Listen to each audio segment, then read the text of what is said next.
In this lesson, I'm going to show you how to apply fire to some text or some objects that you have selected, and then I'm going to show you how to edit those flames that are created in that fire effect. So the first thing we'll do is we'll type in the word flames, and I'll make it wide Latin, which tends to be, a font that suits this particular effect. Though of course it is entirely dependent on what you're trying to achieve and what effect you're actually looking to do. Also make it orange. Now, to apply fire to this text, we go over here and click on the Special Effects flyout, and we go down to Fire, which is down here. We click on that button, and as you can see, it applies some flames directly to our text. And we then have, in the second row of tools, as always in VinylMaster, based on the context and what you're doing, the tools relevant to that job. So here we have all our fire tools.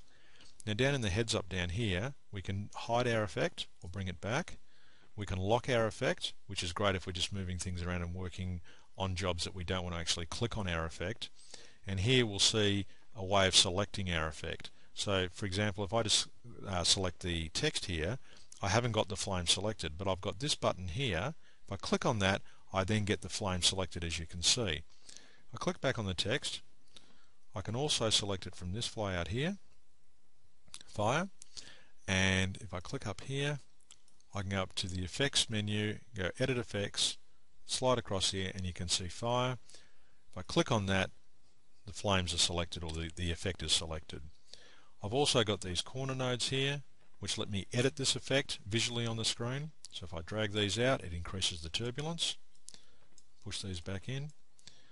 I can actually move the flames off my text and position them where I want, but generally speaking you would have them attached to the text. It would make sense. It actually looks correct. And up here I've got my numerical controls. So I can change these things like the density, I can change things like the flame position, this is the decay rate, the turbulence, and the seed value. Now, all of these things have a significant influence on how these flames look, and by experimenting with them you'll change these and chop them around and make it look very, very different. I can show you some examples of that where, as you can see, by just changing this tool I have a totally different look. If I bring my turbulence down to very low, say 0.1, you can see that I have a very jaggedy look here. If I make it say 1, I have a totally different look. I can also set things like the actual way as if the wind was blowing on these flames. I can bring them bigger, I can bring them down in size, I can make this smaller by, I can't click on it because of that, and bring that down like that. There's a pan area around the edge here, as you can see, so I can actually pan around. So if the control's under the pan you can't do it. So I move those off. So the point is here is that you can fiddle around and dramatically change or dramatically influence the way the flames actually apply on the actual effect.